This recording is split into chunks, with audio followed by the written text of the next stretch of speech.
won't stop.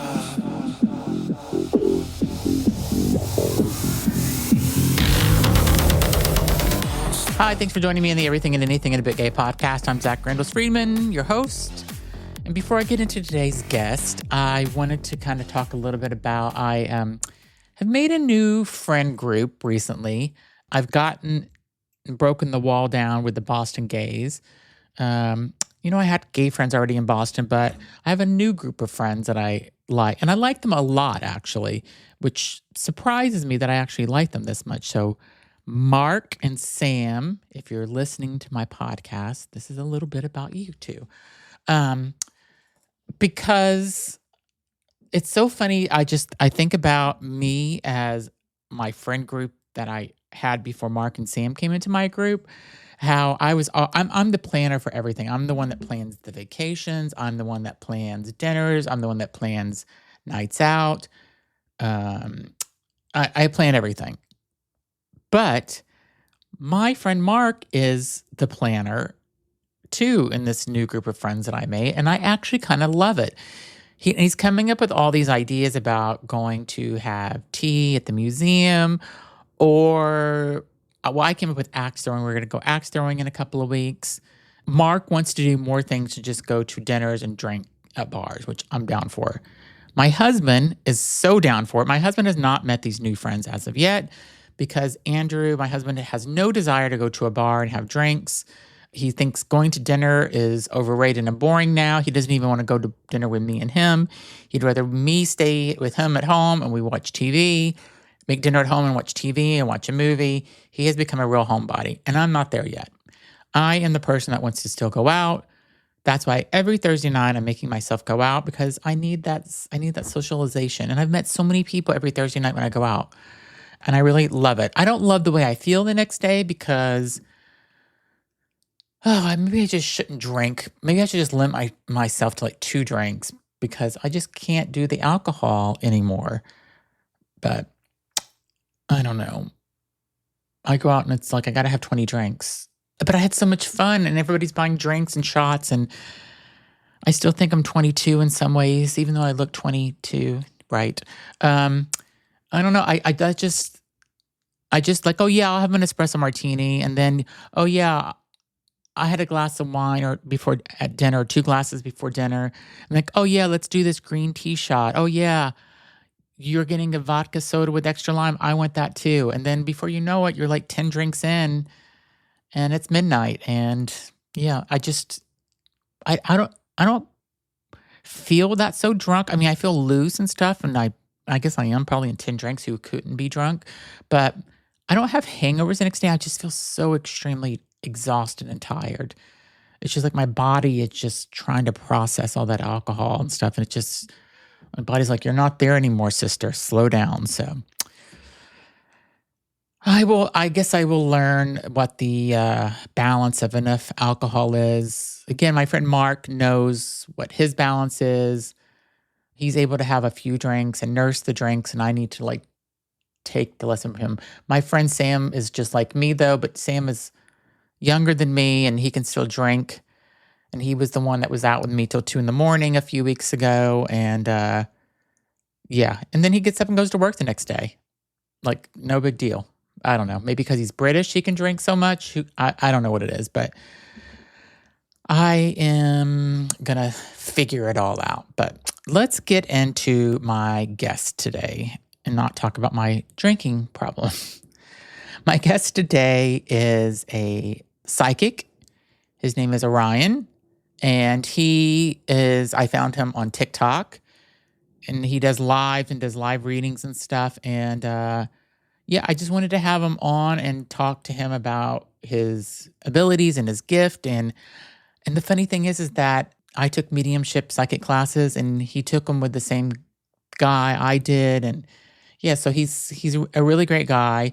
He just kind of talks about how he got into being a psychic and a psychic medium and what he does. And you can book an appointment with him if you're interested in him. I'll put all of his details in the description of this podcast. But I enjoyed the interview. I think he's a great guy, and enjoyed my interview with Orion. Thanks so much for listening. Thanks so much for joining me on the Everything and Anything and a Bit Gay podcast. So I just have to tell you this guest that I have. I have been watching him on TikTok for a while. I watch his lives. Sometimes I'd sit there quietly and just listen. And then I'd like, let me check out his profile. And I went to his website. His website will be in the description of this podcast or video, however you're watching it. So check out his website and check out his TikTok. I'll put both of those in there. But he just kind of amazed me about some of the things that I was hearing from him and what I read about him. And then we have so many different kind of connections that we're going to talk about. So welcome to my show. Thank you so much for the opportunity. I appreciate it. This is going to be a lot of fun. So Orion, so first of all, we have a connection, which is Michael Mayo, who I took classes with for mediumship. And I did it probably for, I don't know, a year and a half. And I got into a really amazing class with him, but there was only me and 3 or 4 others. And so I had him, like I had a lot more personalization with him than some of the larger classes that he tends to teach sometimes. And I learned so much because I got to go one-on-one with the other, people in my class and got to do readings and gave me readings. And I learned so much. It changed my thought process about so many things. I did not believe in reincarnation before that.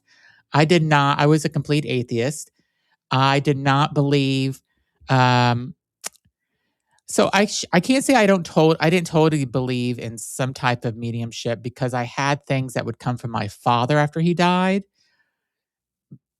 but nothing connecting with other people. And my father would do things in the house to make sure I knew it was him. So it was things like that. And he just opened up my mind to so many things. So that's my little story. I want to hear about how you kind of got started with wanting to, learn about mediumship and being a psychic. Well, I think whenever it was that you bumped into me on TikTok, you must have felt somewhere inside that we might have a lot in common because my story very much mirrors your story. Like you, my father was the catalyst for my spiritual opening in my own life. Unfortunately for him, he has Alzheimer's. And when I learned about this, the very first thing that I wanted to do was to know what happens when we die, of course, because what would happen to him? That led me to my first step was oddly enough not mediumship. It was actually remote viewing of all things. Remote viewing, in case anybody doesn't know what that is, just very, very briefly, controlled remote viewing specifically is a form of intuitive work in which it should really be called remote sensing or remote experiencing, but you assign a series of random numbers to a target, which is just something that you want to perceive, right? And that way the intuitive who's doing the work on it will have no information about what it is that they're trying to perceive. So with a blank slate, and I did that the first time, and I, with my father's Alzheimer's and everything that was happening, I was very much had given up on a concept of God, and I was very lost at the time. But as soon as I did that target, and I didn't even try that hard, I just had fun with it, which is very much a cornerstone of intuition, by the way. But yeah. I started to notice that statistically, the amount of things that I got right about that were highly improbable. Like the odds were, I could have won a lottery ticket instead that day, right? And in that moment, I was cracked open and I realized that there was something beyond my identity, beyond this reality. And it led me on a journey that will never stop, that then went into mediumship at the Oak Ridge Institute with Michael Mayo. And just like you, I was there for about a year and a half. We probably were in the same foundations course, I suppose, but unfortunately, I didn't get the gift of working with him as a mentor one-on-one. I think that would have been excellent, but yeah. And so, of course, mediumship opened up my eyes, just like you said, to reincarnation, and we go on. And from there, it's gotten deeper. So I did remote viewing for about 6 years before I even got into mediumship at Oak Ridge. And by doing that, you begin to see, well, there is a structure to this when we pass away. And I know that that's true. The only question left, which I'll be pursuing the rest of my life, is why? Why is there this design, this architecture that ensures that we go on, and then on the other side, why is it that the soul's there tend to push lessons of unity, collaboration, love, and peace. So I'll be searching for that the rest of my life. Whenever you like realize that there's more than just you die and that's it, did it make you feel more, I don't know, not less afraid, or maybe it is less afraid. Did you feel more comfortable about dying? Absolutely. I'd say at this point, I have zero fear of death. Death is just an illusion. I think it's just sort of silly at this point. And of course, if you're grieving, grieve. But for me personally, I, I say this to people, and it might sound kind of odd, but I don't understand as a medium why people don't celebrate the passing of their loved one, especially the loved one who's been in pain or suffered from mental illness, is Yeah. confused, is scared. Uh, that person, I think it's their birthright to go merge with that higher level of peace. And knowing that the day that that happens, that they get to finally transcend and be there is actually a celebration. And to the best of my knowledge, the only culture in the world that I know of that celebrates that are the Irish with the wig. Yeah. But I think that's a great way to perceive it.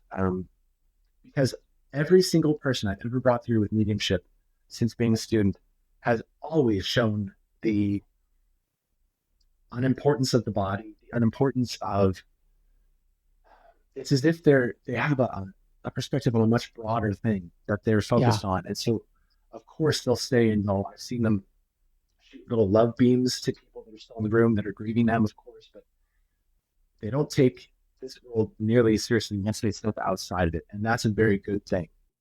Yeah. And we'll be right back. Okay, now back to the show.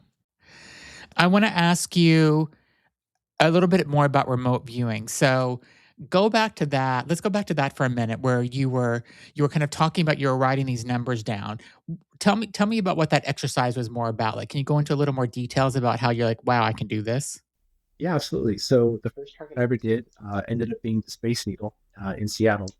And what's funny is that I've actually been there since. And what's even funnier is that the exact view that I happened to look at from underneath it looking up was the exact viewpoint of the photograph that was in the target from the very first remote viewing session. Now, with remote viewing, there's a technique called retrocausality where the remote viewer will attempt to perceive feedback that will be given to them in the future, right? So, obviously 20 minutes later, I was going to look at the photograph and know what the target was. So the intention with the remote viewer, in controlled remote viewing at least, is to perceive that moment in time that's just ahead of you in time. But I actually skipped ahead and went to the moment that I actually went to Seattle in person and saw the space for the first time. Wow. And so that's what retrocausality is. It's time is very much not real, and stepping between one moment to the next is just as simple as intention, a centered kind of focus, and having a sense of stillness. So did it freak you out whenever you realized that you were like seeing whenever you went there and you're like, oh my God, this is what I remote viewed? And when you were By there, I that mean, by that point in time, I had learned to expect things like that. It was surprising, but not so surprising anymore. I think I often envy people who are taking their very first step into the world of intuition and evidence-based intuition, especially because there's nothing like that very first feeling when your head cracks open and you realize that there's more. yeah. But with that, there's also a great sense of responsibility for me, at least there was, where I felt like, oh my God, this is real. I've been doing it wrong. Let's start learning everything from the bottom up that I possibly can. Yeah. And it's just an expansion from there. It never stops. You ask a question, you get an answer, but then there's 200 more questions. Um, and I don't think the goal is ever maybe even to know. It's just to seek and become who you are in the process. So tell me, do you teach people? Are you teaching people this? Or are you just giving readings? No, I do both. I do teach people. Since being at Oak Ridge, I also trained with another evidence-based psychic and medium named John Crawley, Crawley. He's also on TikTok, and he's excellent. He's been doing this since he was 18 years old. And I'm glad you bring up the remote viewing. So I'm going to tie this into my last teacher, John. When I did remote viewing, I noticed there were certain days where I was at 95% accuracy and then other days where I was at like 50%. I didn't quite know Okay. why. The reason I found through John's system is very body oriented. It's very somatic, and it's very much through the heart space and finding stillness. And in that stillness is where intuition can be accessed. Hmm. So it's not all that to say this. Once I learned stillness, and that sounds simpler than it is, the door exploded open, and the level of intuitive work that I was suddenly able to do, I was not expecting. I was shocked. Uh, Sometimes I have to tell people not to be. I'm just being honest. I have to tell people not to be afraid, like because it can be very difficult when you're coming from a very different cultural part of the world to then Yeah. see this kind of stuff and not feel kind of shook up about it and immediately revert to things like fear. So John taught you how to get that stillness. Yes, yes. Thanks for bringing me back. I appreciate it. Yeah. Yeah. John taught me how to get to stillness, and you can actually work with the body. We all know that our bodies are alive, but our bodies are conscious as well. And Hmm. John opened me up to the concept that we are much greater beings than just our body, and that everything that one should seek for intuitive development should actually be from within as opposed to outside. I think these days it's really a lot of people want to spend money on as many teachers as they can get and programs and this and that. And that's great if it works for you. But honestly, people actually just need to quiet themselves down and come back to the stillness that's within themselves inherently. The reason that everyone can do intuitive work is because Hmm. intuition is simply, I believe, channeling the one, the creator, the all. Uh, and the reason everyone can do that is because we're all part of it. It's within all of us. So, as opposed to grasping and reaching outside of oneself, I think the answers are within. And if you can just sit quietly long enough and still, the answers come in. It's beautiful in its simplicity, and it's the last place people ever look is inside. You know, Yeah. So if somebody wanted, so if like I want to keep doing it. So I did it with Michael for a year and a half. I did remote viewing with Angela Ford. So I love Angela. I got to interview her on my podcast and talked about all her work that she did on, with the CIA in the 80s and stuff. And then after that, she said she's taking a class and I should take it. And I'm like, yes. And then I took a class and then I took another class with her. And I thought remote viewing, I thought it was, I was able to do it. So, mm-hmm. which is interesting. But I thought it was, I like more the mediumship than the remote viewing myself. So I like, yeah. So because, she would pick a target. I would get it most of the time. She would show us, how to do it. She's just a fantastic person. So, but I understand what you're saying when you're like, people go to kind of these different teachers. Like, I'm ready to find the final teacher now and like really like get where you're at, where I found that stillness. I feel like I've almost been there several times where I have done readings for people that were in the class. I've connected. I've told them things. They're like, "Oh my god, that's exactly right. You're on." I'm always shocked that I've done it. Like I still, and even after the class, I'm like, "Wow, how did I really do that?" Like, and I question myself. And but one time I was so specific about there were this woman that she was another student in the class in Michael's class, and we were in a one-on-one Zoom room together, and I'm telling her about her Sunday dinners with her family and her grandfather and her brother and her uncle. Her father's brother was in there, and how her father was the life of the party, and her uncle was very kind of quiet and about what was happening. And there was so much food, and there was people coming in and out. And she goes, you just described like every Sunday when my father and uncle were alive. You just described it like to the T. And I just like, and I remember like that was the first time I'm like, holy shit, like I can do this. Like, Have you ever stopped to ask yourself why it seems so amazing? Like, I'm actually want to ask you a question. Why does that seem so shocking and amazing that you are able to do it? What is it in your mind that tells you that that is not possible? it's not that I don't think it's possible. I just think that maybe that's the point where I actually started to get out of my atheist thinking ways and realize there was more than just being an atheist. Like when we die, that's not it. Your body's not cremated or put in the ground or however whatever they're doing with your body. This is just one it's like part of it. And I think that's probably the point where I'm like, there is more. And I always had it in my head because of certain things that would happen with after my father died, where there's very physical things that would happen in my house where pictures would fall, and there's a whole story I could go through that maybe we'll get to at some point, but just it kept happening over and over and over. And my dad, still to this day, will turn on lights in my house whenever I have made sure that I have turned them off. Yeah. Because the next morning I'll go to my office and the light was on, and there was been nobody else home but me. So there's no way anybody else. And I've because every day I'd come like, why are all these lights on upstairs? And then it's just things like that. And there was a closet when I lived in an apartment, that he would turn on the closet light for me every single morning whenever I would get up. And I'm just like, it's not like I was standing there and he would flip it on. It's like when I'd wake up, the light would be on. Yeah. And I'm like, if that light was on all night long, I would have seen it shining under the door. Like I would have known. Yep. So it's just things like that. Do you notice with that, how gentle of a sign that is too? And I think that really speaks to the nature of souls on the other side, so to say. That it's rarely something that is done that would be scary or shocking. That's not the point. The point is to know that you're still connecting with them. So I'll share my aha moment too. It happened one day.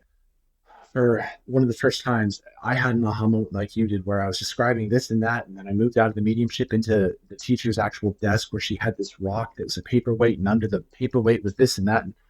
And I was amazed too. And I still always am amazed. But in the end, I realized the default setting of human consciousness is purity. And if you can quiet your brain down enough and be in your body and find that stillness, that centered peace, everything exists there. And in the moment, you can get so lost in that. I often know, like when I'm remote viewing or doing intuitive work, I know I'm in the right place because I won't be able to spell words anymore. I will have a hard time finding the right words to say. It's like the left brain just powers down. And as you stay more into it, the aperture opens up and you can go deeper and deeper until it's just a flood of data coming in, which I tell students when I'm working with students. I do teach this stuff, and my version of this is a condensed version of everything I've learned from other teachers, but then applied in such a way where it's one-on-one with students and it's dynamic. So for example, I'm working with a lovely person named Amanda right now who wants to be a pet medium. How cool is that? Right? I love that. Yeah. Yeah. And so our focus moving forward in class is going to be to help her work with targeting pets and working with that. So my own particular skill set is to be dynamic. I feel oftentimes in class, in school, it is a boilerplate sort of template. What I want to do is teach people in the way that they would learn best, which is why I'm asking you questions, because I find the biggest barriers to intuitive work are belief and stigmas associated with spiritual avenues of thinking and so on. But once you crack it open, believe me, you can go all the way open, and the sky's the limit for what you can do. I promise you that. Yeah. I'm so open to it as well. And so, I totally believe in reincarnation. I believe, that at a very early age, I stopped believing in any type of organized religion. So it just didn't make sense. And I'd question my mother. I'm like, well, how were the dinosaurs there, Mom, if Adam and Eve was there first? Like, was Adam and Eve with the dinosaurs? Like, it doesn't make sense. Yeah. She's like, oh, well, and there was always some excuse or something back then. But I often wonder if this place, so I want to show you a tarot card that has been coming up for me a lot lately. Hopefully you can see that. It's the Three of Pentacles. Yeah. And what people always notice about it is the intricate lines and the feathers that the craftsman is doing there to carve it out. And I think we're too lost in the feathers when we should be noticing how it changes us as a person, right? So a person can say that they're incredibly psychic or not psychic and put some value and attach it to that, but really it's about who you're becoming in the process, and how you can then ripple out into the world and affect the rest of the world just by being Zach in Zach's world, you know. Sorry, I feel like I keep going off in tangents, but I This is don't what my know. podcast is about. We just talk. So yeah. Cool. I have a Yeah, question about your remote viewing again. sure. I've been watching a lot of remote viewing on online, and people are talking about, oh, I've gone to Three Eye Atlas when that whole thing was happening and stuff, or I've gone to Antarctica and there's like an underground city, or there's a whole another side. What do you think about those people that are Well, saying those type of things? Do you believe that they did go to Three Eye Atlas and they were part of that, or do you believe that I mean, I want to believe everyone. Obviously, everybody's not truthful, and they're trying to get more views on their TikTok or whatever they're trying to do. What sure. is your thoughts on that? I'm going to give you the greatest answer that you'll ever hear, but it's also going to let you down the most from any answer you'll ever hear. Are you ready? Okay. I Yeah, I'm don't know. ready. I don't know. Okay. And I don't know. And I Okay. can't say that I know, but I can say this. I've spent so much time in my life comparing near death experience stories as well as people who've remote viewed targets. And what I've found is that based upon where the individual is on their path in a moment of life, they will see something different than what somebody else will see. And that sounds strange, but my working theory is that there are multiple realities branching out from each individual. And based Mhm. upon where they are in life and which branch they want to go down as a spirit to perceive things is what they will see. So why are there some people that remote view Three Eye Atlas and see, for example, Birdie of No Rivets, who's like the OG, grandma for remote viewing? She saw this beautiful, beautiful narrative of a lost culture and civilization that was putting out a final signal into the cosmos, saying goodbye. Um, Whereas other remote viewers see very dark things or very light things. So the most intelligent answer I can give you is simply that I don't know. Now, when I personally tune into things of that nature, I don't go as deep as wanting to know the whole story behind it. I am satisfied with just pinging it and feeling for, is this a harmful or non harmful thing? And if it's harmful, I Yeah. leave it alone and I respect it enough to just leave it alone. Yeah. If it is non harmful, I might tune into it a little bit more. And what I can tell you personally, I don't think that there's anything harmful about Three Eye Atlas, and I don't think that there's such a thing as one reality. And that sounds insane, and I understand that. No, I don't think it does at all. I think it sounds I agree with you.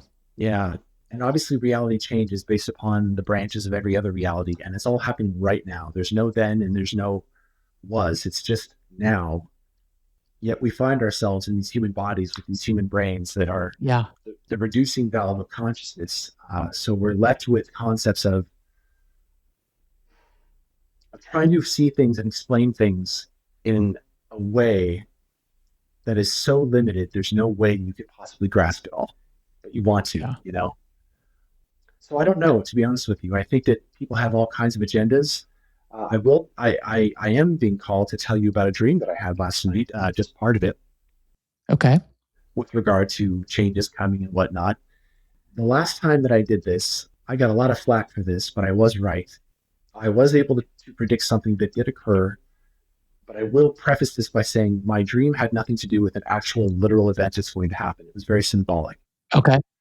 The dream was I was by the ocean and I was with a group of friends, and I started to notice that the water in the ocean was receding and pulling back.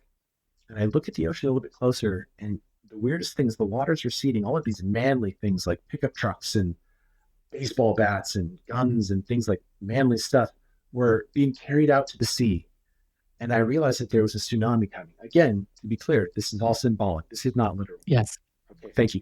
Yep. And it occurred to me in that dream, what I was seeing was the pulling away, in my opinion, of a sort of toxic masculine ethos in our culture and society right now. And what's going to come back is something much purer and much stronger when that wave comes crashing back in. And I'm here for it. I cannot wait. I am here for it too. You have Yeah, no idea. I'm here for it, maybe even more than you, if that's possible. So, sure, absolutely. I think we all feel something's coming, and I think that's why, humans are very story-based people. We learn through stories, we interact through stories, like we're doing right here, and so people want to ascribe a story to things, which I don't blame them for doing, but I try not to do that. And I try to simply experience it as it is without a story or judgment, because I think that's where the truth is. Yeah. And of course, I try to approach my readings and mediumship the exact same way. Is it easy to do? No. But when you come at it from a place of, well, I wonder what the next day will bring. And, just a joyful optimism and childlike wonder, that is the most powerful strength you can have while navigating this world, I think. So, what do you feel like your strengths are out of kind of mediumship to remote viewing to kind of the psychic prediction? Like, what do you kind of feel like your biggest strength is out of those? Empathy. Empathy. Okay. Empathy and stillness, and a yearning for people to come across the bridge that I came across from. Now, everyone has the right to be an atheist and to stay an atheist, but if their soul's path is to learn more, I want to be one of the wayfinders that shows them the way through evidence-based, intuitive work. Yeah. When skeptics jump on my live, I always welcome them and I say, you're welcome to stay as long as we can all be polite and respectful, because I'm trying to get people to move from there. So there's two kinds of skeptics. There's a skeptic that will see evidence and then just disappear and they won't say anything about it. They won't validate it, even though they're supposedly searching for the truth. Yeah. Uh-huh. Why is that? I think because there's tribalism and they don't want to move past their identity. And I can't blame people. When you see this stuff, people doing this kind of work, you're like, oh, of course, that's totally crazy. But the minute that there's evidence involved, there's no way that that could have been fabricated. These people have to ask themselves a choice. Do I want to move forward or stay who I am? Mm-hmm. The people that want to move forward, I want to greet them there. And I want to walk them forward with evidence-based intuitive work. It's just, I actually have empathy for people who, even though they dump on me in my life sometimes, it's okay, because if I can get them to understand that it's not just lights out when we die, can you imagine how much less fear that would be? Like, yes, yeah, I get it, because I don't want to die now, but I'm not. I'm scared of what I'm scared of is like how I will die. I don't want it to be sure. painful or long, or that type of stuff. But I'm not scared of the dying part. Like that I've reconciled in my head. Like it's like, okay, this is just going to be the next chapter once I Yeah. leave this body. That's how I see it. And what's interesting is so many people don't have that concept. And so they're just living in fear. And so what you and I have, this gift of being able to know that, is something that I want people to have. And it is such a tease when you know that everyone has intuitive ability, because we're all part of that creator. Yet so many people choose not to go down that path when they could, not even by grasping outside of themselves, just by being still enough and listening. So if I can help with that, I try to. Go ahead. And we'll be right back. Okay, and now back to the show. I want to go back to something you said, that something is coming, because I have felt that way for the last month, that something is going to change. There's a big change. Something is coming. My aunt is very much like me, where she's very open to things. She has, she's not a medium or anything, but she does Reiki, and she's just very spiritual like that. Not spiritual from a religious standpoint, but just spiritual. And she she was all for me doing the mediumship class, and she believes in it all and stuff, and she understands what happens. She has the same beliefs that you and I do. And so I keep, and her and I talk a couple of times a week on the phone, and I keep saying, like, something's getting ready to happen. She goes, I know, I feel it too. Like, there's something coming. And I think it's positive. I don't think it's anything negative. I think it's going to be something that's going to be a huge change and shift. And, I don't quite know what it is. I have ideas of what I think it is, but I don't know. Well, you can already see, in my humble opinion, the cracks in the kingdom, and I'm here for that too.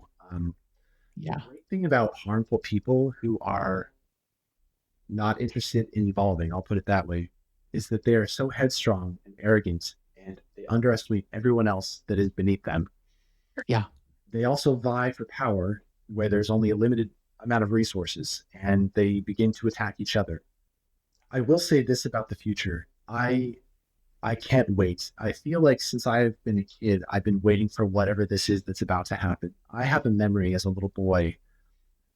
I was at school one day out in the playground, and I don't remember why, but like the whole school had been let out for recess, like at the exact same moment, and like hundreds of kids were pouring onto the field. And for Yeah. some reason, I was out there in the field, and I was looking back, and I always think of that memory as it's going to be like this. It's going to be like a flood of people who are freed somehow. I don't know how, Yeah. but it feels like that, like an opening up. Um, and I notice it in myself. So the other day, I mean, I don't know. I've sensed this notion of like instead of charging for everything, which is a very Saturnarian thing, like in astrology, why don't we just give it away and be fulfilled by the joy and the wisdom that sharing brings, as opposed to the materialist things which we're told fulfill us, but they Yeah. always don't, right? I think that's where we're going, is towards the no, I'm going to do this because it's authentic to who I am, and it feels great to love you, and love is important, and today was a good day because I helped that lady get a meal or whatever it is, or I played a song on my guitar because I got to be me in front of her, and we got to exchange something where we both benefited. Yeah. That's the world that I see coming. I do not have a fear-based narrative about it. Um, I simply ask that people stay as grounded as they can between now and that point. Meditation is accessible to everyone, regardless of your religious or non religious beliefs. And the last thing I'll say about that is I feel very strongly that, as opposed to believing that consciousness is made in the brain and perceived outward through the eyes and the ears and so on, it's Hmm. actually the opposite. Consciousness creates all of this. And I think we're going to see a gentle merging of that other place beyond the veil and realize that consciousness is actually highly spiritual, which is again why spirits, when they come through, always have messages of love, of bolstering people up, of support, of unity, and love. So I think that's what's coming. Thanks for coming to my TED Talk. Yeah. No, this is exactly what I was hoping you would be like whenever I invited you on my show. Um, it's funny. That's how I think of it too. I feel like it's something that's just going to be changing, and it's going to be a good change, and it's just going to kind of unite people in a way. So, um, yeah, I want to go back to the skeptic part where you've had these people come in, and I get what you're saying, how you kind of like it in a way because you're trying to help them understand it. Have you ever got through to people where they're like, and I know you're like sometimes they just like disconnect and you don't know Right. what they're. But have you ever had somebody that's like, or come back to another live later on and like, all right, what you said does make sense because I thought about it. Do you have people that ever come back and kind of admit like, okay, you taught me something? So my moderator in all of my lives, who goes by the handle Bird Dog Treats, and her name is Amanda. When I'm doing my work, I'm not looking at the phone. I'm always just, looking at them, who's coming through and Uh-huh. communicating. And so I'll come back and realize, oh, there's like 9 people in here who've just been crapping all over this. But I'm so in the zone that my mod is actually trying to handle them. So my moderator has told me that there are people who have actually come back to a second live and been like, wow, I really didn't believe in this stuff, but now I'm starting to wonder, which is great. It is healthy. It's not my place to try to force people to believe these things because that can be part of the spiritual path too, is to not see, right? I mean, we come here Yeah. to be human and to be so ignorant. So maybe that's part of the Yeah. dance, but I love helping to a point. There's a point where, I do love and respect myself enough to where I won't be abused. Yeah.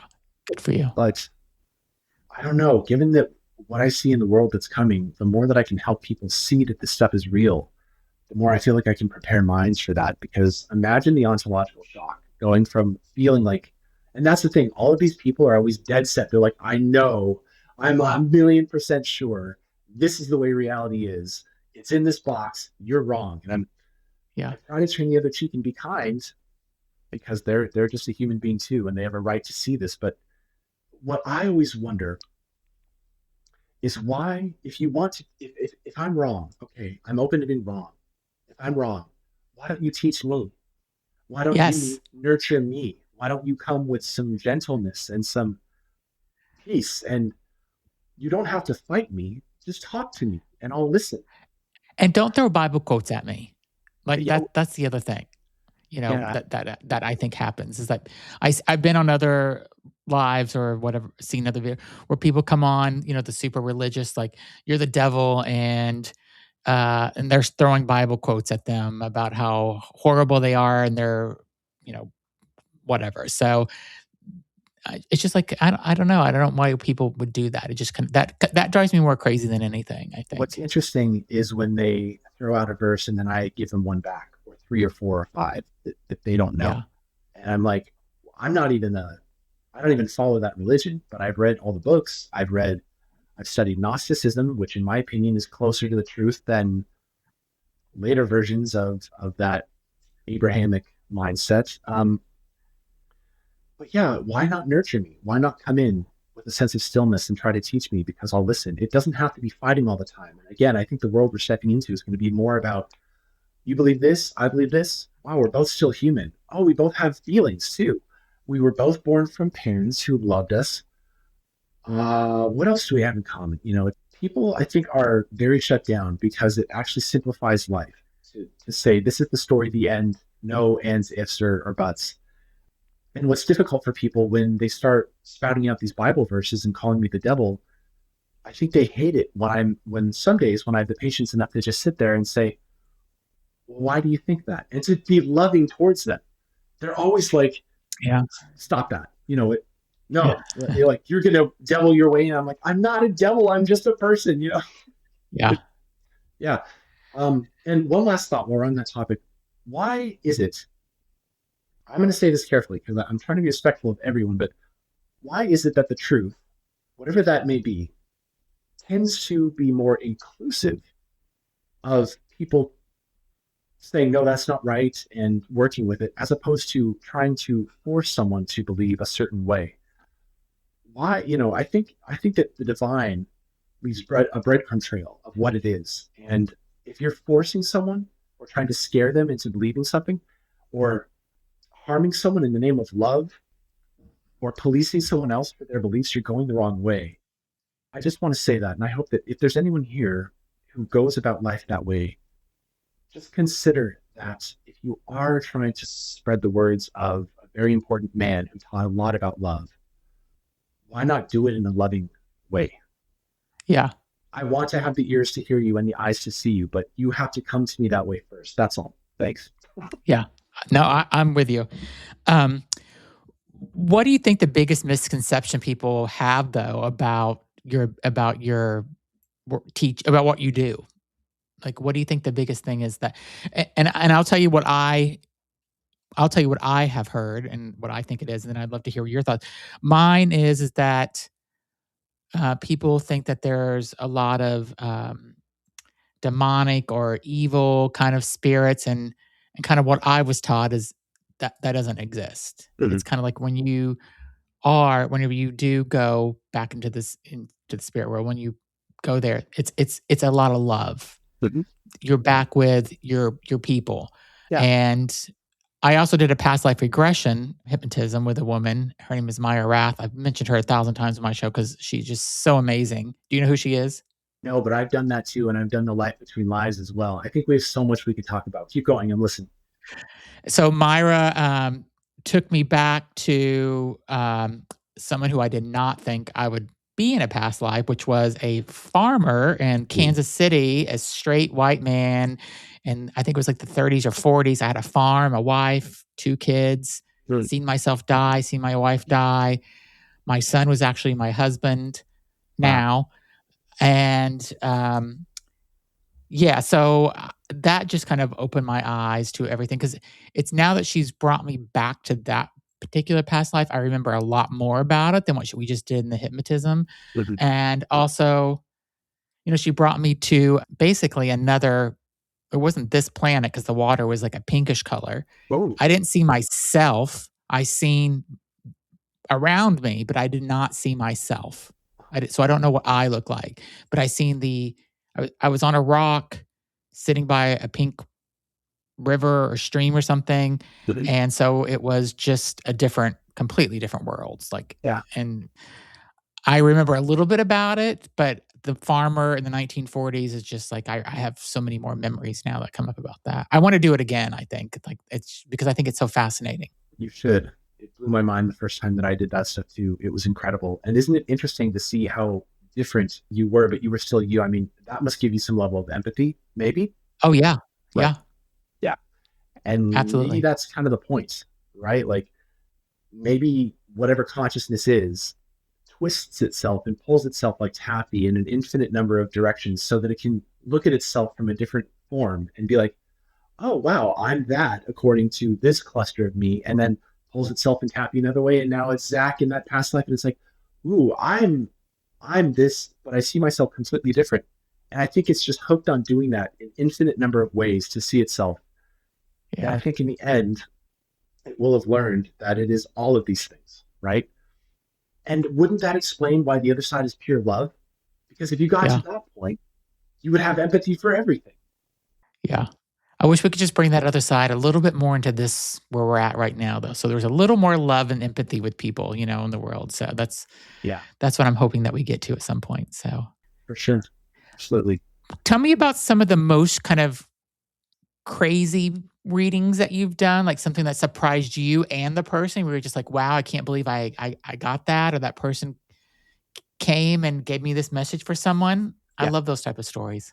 I want to tell you that every story I've every mediumship I've ever done is my favorite because what I've noticed, the only thing that spirits ever come into my energy with that they regret is that if they were given a choice in life where they could have loved more, they wish Uh-huh. they could have loved more. And they Oh, will do everything in their power through pantomime, through story, through flash visuals, through clairsentience and knowing, through clairaudience to help the person that's sitting there who's working with me in the spirit to know you have that opportunity. Please, please, please take it. For whatever reason, on the uh-huh. other side, that's really big there is did you choose love? Did you choose love? You could have chose love. My working theory is that on a spiritual level, we are all artists and we are constantly fine tuning our craft to Yeah. discover better ways to be artists. And I think with some of the crazy stuff I've done with remote viewing or mediumship, I feel that as souls, we evolve by experiencing things. And when we do that, when we go back to the other side, the things that were always there, we were now suddenly able to perceive. Haven't you ever had a message in your life, Zach, where you just weren't ready for it, and then you evolve to a point, and you're like, "Oh, it was there the whole time, like a signpost on the wall, but I get it now."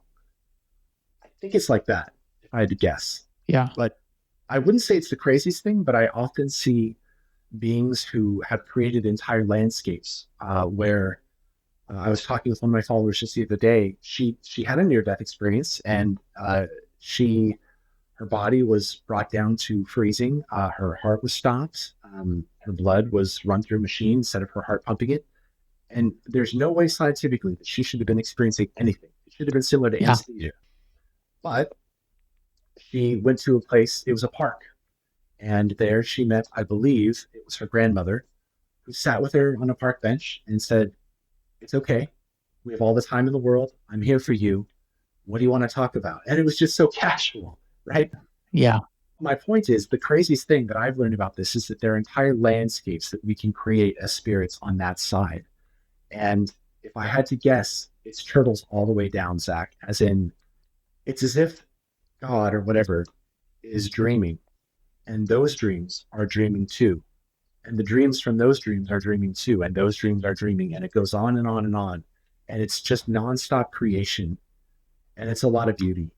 There's more colors there on the other side. I know that for certain. There are colors that I can't describe, but I've seen them. Have you ever Uh-huh. seen that in real viewing and stuff? You know what I'm talking about? Um,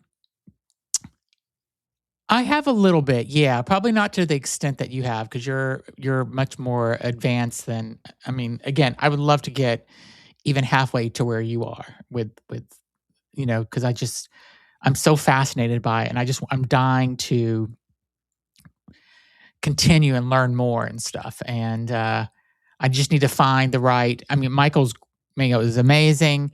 I think I want to try someone. I need somebody different to show me. Well, let me tell you And this. that's So I teach a 10-week course, and there's 10 modules. About half of it is actual practice targets and work. The other half is theory.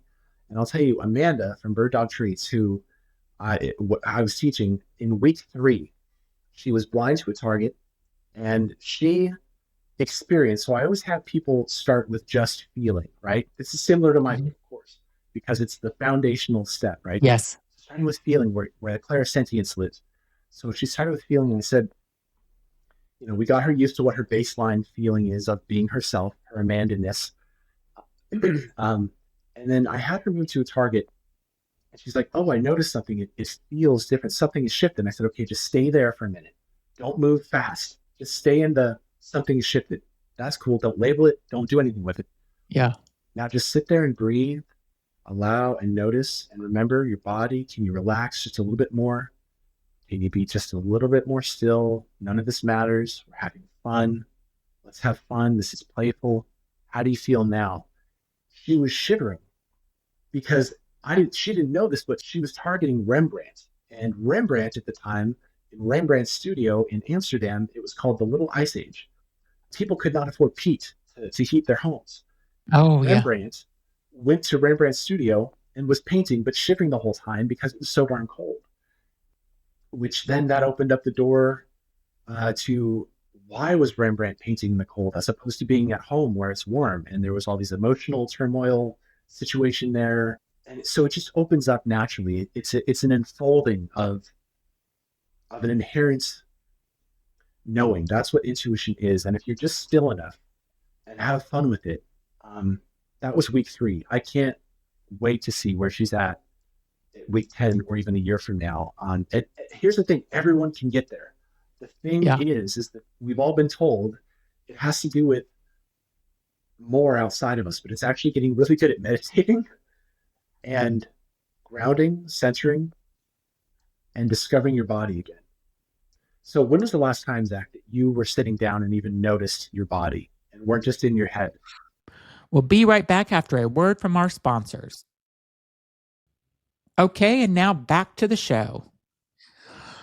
So I did transcendental meditation. And so I unfortunately do not do it like I would wish I did.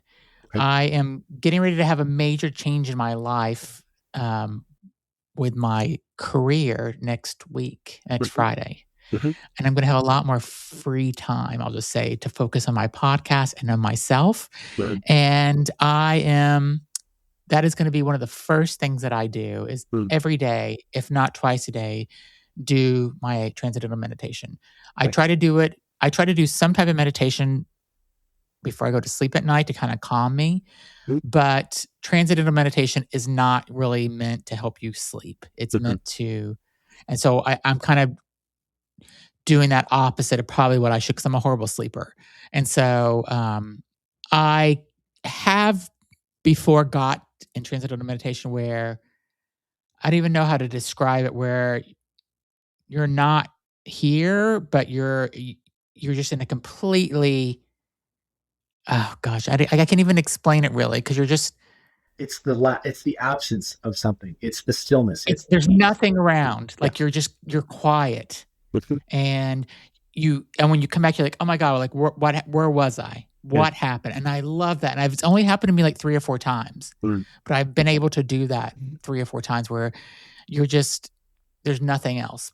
You're just there. It's just quiet. And I love that feeling so much. And I get there and I'm not there for long, but it's happened 4 times at the most. I have a meditation on my page. It's called something like parasympathetic nervous system meditation. And what I learned in the stillness, the reason I say the stillness is such a powerful place is that you can also heal yourself there too. So maybe with your TM, adding in like a simple body scan, because when you're focused on your body and just breathing, allowing and noticing what your body feels like as you move to different body parts, you shift out of your mind. And when you do that, you come to that stillness. And when you're in the stillness, here's the next thing you might want to try. I find, at least, I discovered this accidentally as I was doing body scans. Sometimes an emotion would exist in a different body part. And I was like, oh, that's weird. Like my hips are holding grief, as crazy as that sounds. So I Yeah. would just tune into my hips or my belly or whatever. And then I'd feel an emotion. If you do this enough, Zach, where you're just sitting in the parasympathetic state of rest and digest, while also allowing that hard feeling to come up that's scary and intense, over Hmm. time, the body rewires itself and it says, oh, that emotion's there, but we're always calm when we feel it. We don't have to be as afraid of it. So for me personally, I've suffered from depression since I was young, and doing this kind of work in a parasympathetic state and meditation, then bringing up a feeling and just sitting there, the feeling fades. Even though I accept it to be there, it fades. And over time, it fades even more. From doing it daily? From I try to do it daily. I can't always, but I certainly try. Yeah. Yeah. So it's, Yeah. I think that's one of your videos in your TikTok that I watched. Is that correct? yeah, there's a meditation that does that and it brings people into their bodies and it's actually designed in layers so you can stop if you don't feel safe moving forward because some emotions are pretty big, right? Yeah. And you can just stay with the breath and be calm and feel still. But what I find is that people will comment on who have ADD and ADHD, and they're like, "This was the first meditation I've ever been able to do where I stayed in it." So that's why I bring it up because you mentioned that you have a hard time staying in that sweet Yes. spot. Yes. I will try this. I will watch that video, like, more in depth, and I will try that tonight. And I have one more thing to say about that. It's that when people have near death experiences and they're obviously not in their body, how is it that they're still able to perceive, have feelings about things? They Mhm. remember it even without a brain. My hunch is when you're doing this stuff like a body scan meditation, yes, it's your mind quieting because it's just zoning on one part at a time, but there's actually two forms of perception happening at the same time. Materialist culture and capitalist society would have us say that it's just the physical body that's sensing. So fill it with more stuff to please it and give it dopamine hits. But clearly, our soul or our spirit is also experiencing as well, our consciousness, right? We're just this ball of perception perceiving all the time. I think that when you go into meditation and you hit that point, Zach, that you talked about, where you're no longer counting your breaths, you don't notice how much time has gone by, you don't care how Yeah. much. No. The reason it's so peaceful is because your actual consciousness is being able to observe in the way that it innately does, which is stillness and peace. And I think that's why people who aren't even trying to be psychics, like Buddhist monks, for example, sometimes Yes. there's Buddhists who are highly psychic. Why? They found stillness, you know? Yeah. I relate to Buddhism probably more than any. If I had to pick a Mm. religion, I think that'd be the religion that I would go to if I was made to, because I feel like I connect to that one more than any other. Mm. I get why. It makes a lot of sense. It's actually grounded and practical. You don't have to be spiritual or believe in a Yeah. higher power. There are atheists who are Buddhists, you know? Yeah. Yeah. Yeah, it's Exactly. accessible. What do you kind of want to happen for your future? Like, what would you like to see where would you like to see yourself kind of in 5 or 10 years from now? I've always loved helping people, and I find so my tagline on my website, and this just came to me as I was typing it, but it's so innately true to me is comfort and clarity. I I wish I could have been like a therapist, but I didn't have time to go to school. I wish I could have done this and that. But I find the way that I work with people, I'm not a licensed therapist, but you can provide clarity, but also comfort. I've experienced personally other intuitives that I've worked with who have read me, and it's rather like cut and dry, kind of like a machine, and that's okay. But when you're mucking around in someone's energy and picking up on this stuff, and then presenting it to them, like, hey, your dad is so sorry. He's so sorry about that time that you were riding your bike, you were wearing those red pants, and he didn't stay long enough and he fell over because blah, blah, blah. That stuff really impacts people. And to move too quickly past that before a person is able to process it, I think obviously being an intuitive, you can sense the other person you're working with. And I try to dance with them instead of just moving at my own pace. Yeah. So I want to heal people. I want to help people. That's why I came here. That's my whole purpose. I have sacrificed so much to be here at 43 years old in this lifetime. I've lived through so much difficulty. And I've made the decision, which I also sense in Muzak at some point, instead of harming others the way that I was harmed. I want to help others so that they don't feel the harm that I felt. Yeah, I'm feel the same way. That's why Yeah. one of the reasons why I do this podcast, because I want to tell people's good stories that are inspiring or aspirational, or how they're survived, and give other people that, an example of what they could have, or that there is hope and stuff. So I just, I don't have anything negative. I try to stay away from politics on this particular podcast. I mean, it does come up because it's just the world that we live in today, but I try not to bring it up as much as I can avoid it. And yeah, I have learned so much in the 2+ years that I've been doing this podcast, and the people like you that I've met. And when I get these emails or DMs from people saying that they appreciate the guests that I had on and how much they learned, and I'll get those for you about your episode, because people are going to tell me just that they, even if I get one person that says, wow, he really opened my eyes to this, or I checked out his TikTok, and I, did this, or I went to his website. That's all I want. I just want people to hear these stories, because I think if I find somebody that I like, whether it's on TikTok or I get a lot of people that want to be in my show now. They come to me. I went through 75 emails last night of people that wanted to be in the show. I only picked 3. And because it's the 3 that I know that will be aligned to what I want to hear, and what I want to hear, I think that's what other people want to hear. And that's, I just want to tell these amazing stories and talk about people's lives and stuff. Found in all of your podcasts, have you found that people who are neurodivergent tend to be more inclined towards wanting to help others find the way a little bit? Have you seen that at all as a pattern, or no? Yeah, the episode I just released today with Nikki Schmidt is her name. Great. She is neurodivergent, and she helps children, and she is just it literally came out today. So that's weird that you said that. Yeah, it's almost like I'm psychic. Almost like you're psychic, can you imagine? But she is exactly that person, where we talked about that. We talked about the telepathy tapes of children the children that don't speak, that have autism. I find that me and her talked about it for like 15 minutes in my podcast, because I find it so interesting, because I listened to most of the telepathy tapes episodes so far. And it's just like, that's a whole nother thing I would love to explore. I have to interject something really quick while you're on that. Literally 3 days ago, I was listening to the telepathy, not the tapes, but the telepathy, I think it's called the telepathy files or something, where they go more in depth about different episodes. I want to bring up, if there's anyone listening to this who has a family member or loved one who suffers from dementia or Alzheimer's like I have, I want you to know something. And please, if you take nothing else from this episode, I hope you remember this. When I was at Oak Ridge, students were picking up on my dad as if he had passed away, even though he's still very alive, even to this day. Today, he's alive, but he has dementia. Now, that's strange. Why would that be? In the telepathy podcast, or whatever it's called, there's a great gentleman who talks about, I believe it was his mother who has dementia.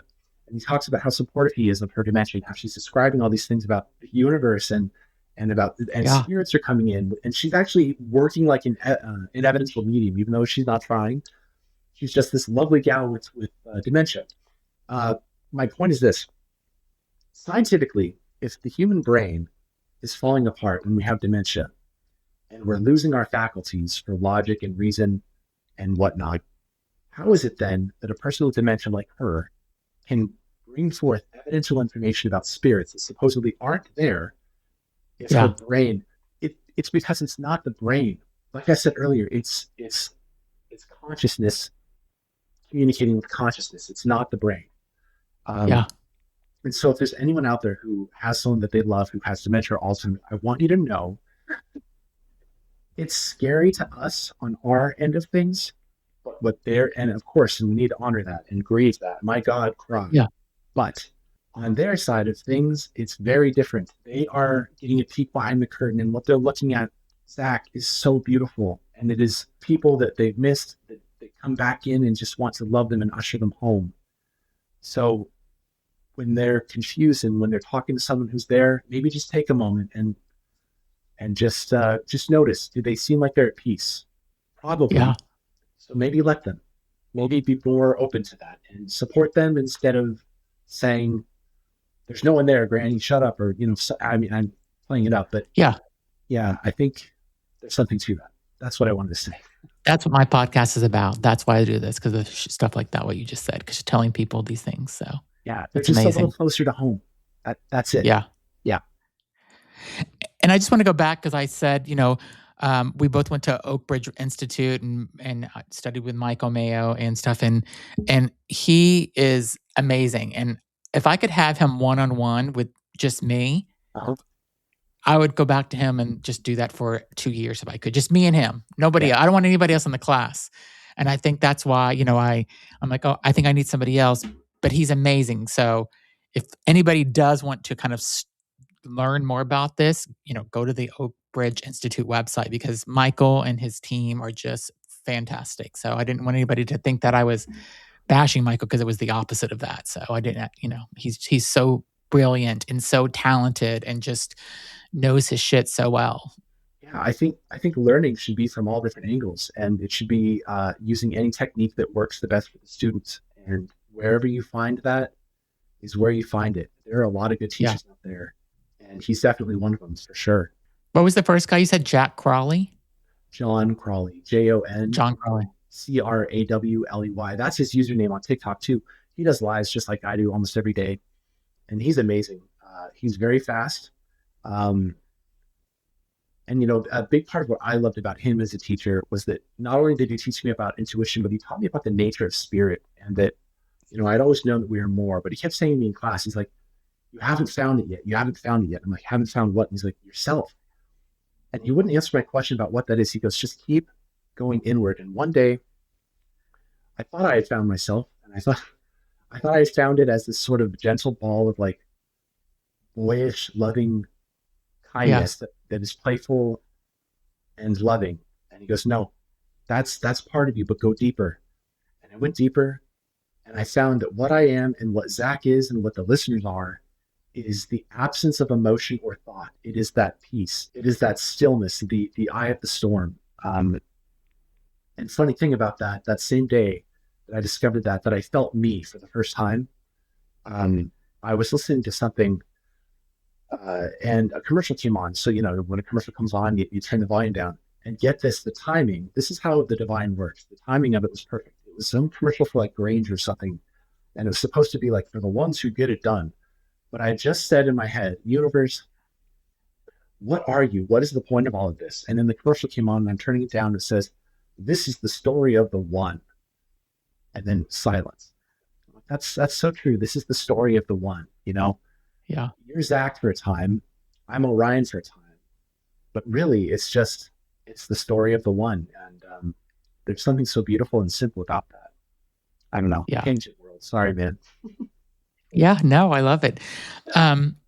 You give people readings, so if they wanted to get in touch with you, you do readings as well for them, like individual readings?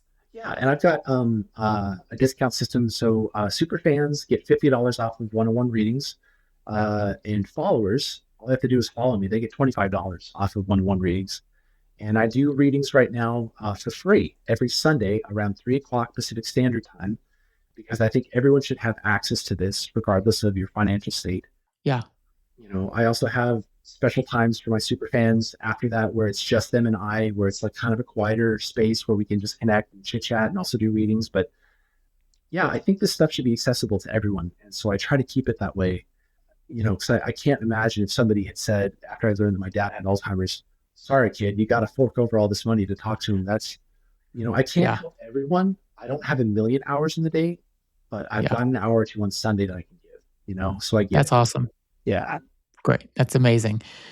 Did my dad come through at all during the conversation? Because we talked about that a little bit. So I am a very ethical person. I do not muck around in people's psychic space unless I've been invited to do so. So it's dorky, but I always ask first. So I did not do that. Okay. That's okay. If you have time and you'd like me to, I'd be honored to, if I have your permission. Yeah, you have my permission if he comes through. Yeah, absolutely. Cool. And we'll be right back. Okay, and now back to the show. So I always tell people with that permission, if you would just ask him to come to where you are and just hold him in your thoughts for a moment.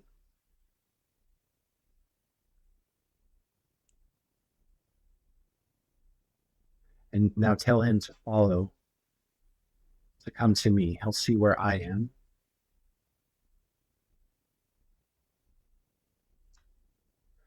Um, so in the beginning is kind of the noisiest time for me. There's a few threads to follow. This is about the only time where I'm going to need a little bit of clarification. Then from here on, it's pretty straightforward. But with his hair, was it brown and straight and I don't know, kind of short? But was he always trying to like get it out of his face or off of his forehead or something? Yeah, probably. Yeah. I mean, yes. Was his favorite color green by chance? It probably was actually because he had green eyes.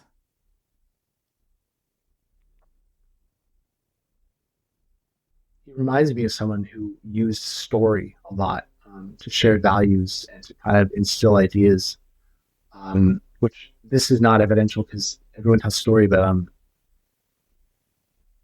I feel like he would sit you down a lot and talk to you one on one. And the way that he spoke to you was he treated you with maturity. You weren't just this little kid like he would talk down to. It was more like the level of communication was an equal playing field between you two. Very Yeah, that intelligent. was him. And his the way that he reassures. So I'm in a memory now, and the way that when you look at him, he did this thing where he would talk and he would hold his face kind of like not expressionless, but just peaceful, at peace. His face was at rest, and then like you would ask him a question of reassurance, and his face, his smile, like his whole face would just explode. And it was so reassuring to see him smile that big and to have such a big reaction when you would ask him a question of reassurance, or "Am I in trouble?" or "Are you mad at me?" or "Is it okay that I did this?" And he would just smile. I feel like a strength of his would have been that he often chose love when looking at you, when faced with you, and communicating with you as the very first thing. But I don't know if he personally experienced that a lot as a kid. I feel like he was one of a person like you and me, Zach, that transmuted the trauma and became a better person.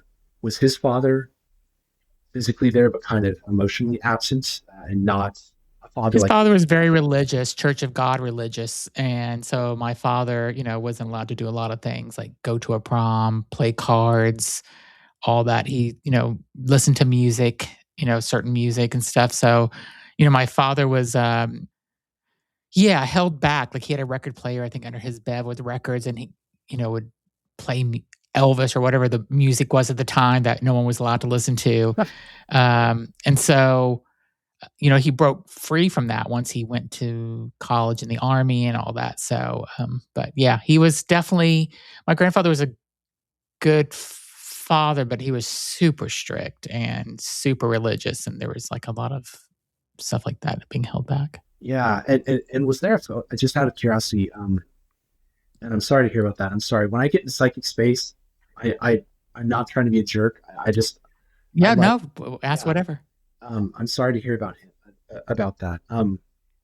Is there a photograph of you like sitting on your dad's knee or something? He's wearing brown pants. They kind of look like slacks, but like they're like rayon. They're like the '70s style pants that are like itchy and uncomfortable. And you're wearing like I don't know what they're called. It's kind of like overalls, but you've got one of them unsnapped and one of them is actually snapped. Um, and you're sitting there beside him, and I feel like it was a special day. He's wearing brown pants, and I can see your hair. I haven't noticed what color your eyes are. Are they brown? They're blue. They're blue. Were they brown when you were a little kid? No, I think they've always been blue. I had like white hair too, or blue, really blonde hair when I was a kid, little Gotcha. kid. I Yeah. wish I had that now. It's funny. But I'm happy to see if there's anything else I can pick up on with him.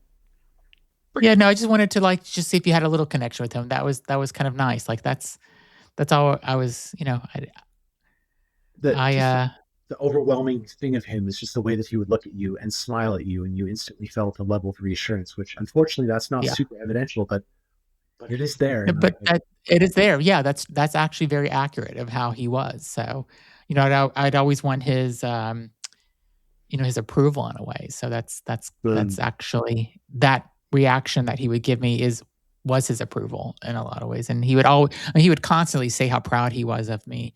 I always uh wonder what he thinks about my life. I wish, he's been gone for a while since 2008, 8.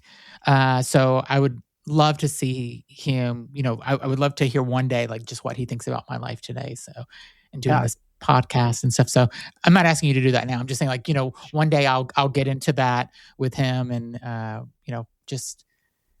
just think it's so interesting. So there's a pace to it too, isn't there? There's a mm, when you're ready kind of a thing. I mean, that's important, right? Because yeah, like I've worked with people where, and I'm not saying this is you. I'm just saying that there's a timing involved where it's like some people are and some people are not ready to bury the hatchet or to reconnect with someone because they're still dealing with like the trauma that occurred when they were in a body, you know? Um, yeah, so I just want to normalize for people listening out there in the world that are hearing this, that if you're not ready, it doesn't mean anything. It's actually part of your journey, and it's okay to take all the time you need until you're ready, because people can do some damage. And while we don't hold grudges in spirit, the person that's here might still hold a grudge. And yeah, I also just want to say it's completely normal and okay. You're going to think you're crazy sitting alone in a room speaking to someone who you can't yeah, see, but if it helps you therapeutically to do that, they will always hear you. Uh, Wherever there's an emotional connection between a person and a spirit, there's communication that can happen instantly. All that is needed is the emotional bridge and intention. Yeah, it's yeah, simple. Yeah. yeah. I mean, I've have spoken to him and others out loud, when I'm alone in my room sometimes, Mhm. just to, and I know, I don't know how I know, but I know that they hear me. So Yeah, well, you can feel it's, it. you can feel it. Exactly. I feel it. So Good. yeah. You're such an amazing guest. Again, you're even better guest than I thought you would be. Oh, And thanks. so I really appreciate you being on. I will again put your website and your TikTok in the description of this podcast or video. I think everybody should go to your lives on Sunday at 3 p.m. Pacific time. Yeah. I've seen them many times at that time, in your website. I'll put that in there. It's psychicorion.com, and they can get in touch with you that way. Anything else you'd like to kind of make sure people know about you, or anything else you'd like to tell people before we end? Just remember, in a world that is very unkind and unforgiving and unloving, that sets the precedent culturally, but it does not mean that it forces your hand to have to be that way. And I think that you'll find if even once a year you can choose empathy or love as opposed to harming another, someday this magical thing will happen where you will have chosen the kindness and the person will see that and they will choose kindness too. That's all that's needed. And that's what spirits tell me all the time. Please choose love. So I'm going to relay the message from them to all of us who are still alive and have that opportunity. If you can, try to choose love. That's it. And I want to end the podcast with this note to you. Um, I do this with several of my guests, but I think what you do is so incredibly important. And I think that the messages that you give people, and just the message that you're kind of like you just gave to everybody listening to this podcast, Mhm. is where the world, in my opinion, needs to be more kind, more loving and stuff. And I just want you to, like, maybe tonight, take a few minutes and just, if you can, think about all the goodness that you're bringing to the world and reflect on that, because it's really important that you give yourself credit for that, because I think it's amazing what you're doing. You just gave me like the equivalent of like a big energetic bear hug. Thanks so much, Zach. I hug Yeah. you back. I appreciate what you said. That was very kind of you. Thanks. Yeah, it's Yeah, it's important. More people like you are important to have in this world today. So thank you so much for being that. So likewise. Thanks for the opportunity. I love it. Thanks so much. This has been so much fun. Thank you. again, go visit psychicorion.com, and I will put his TikTok also in the description of the video or podcast that you're watching, and check it out, because I found him, and I always find good guests. And if this episode resonated with you, or you think it will resonate with somebody else, share it with them. Leave a comment. Tell us what you think. Go to his TikTok and send him a DM, or leave a message on one of his videos that he watched. 'Cause he's got some amazing videos where we were talking about the how to do a really good meditation. So thank you so much for being on, and it was amazing to have you on. And thanks everybody for listening. And I'll be back later with more episodes. Thanks everybody.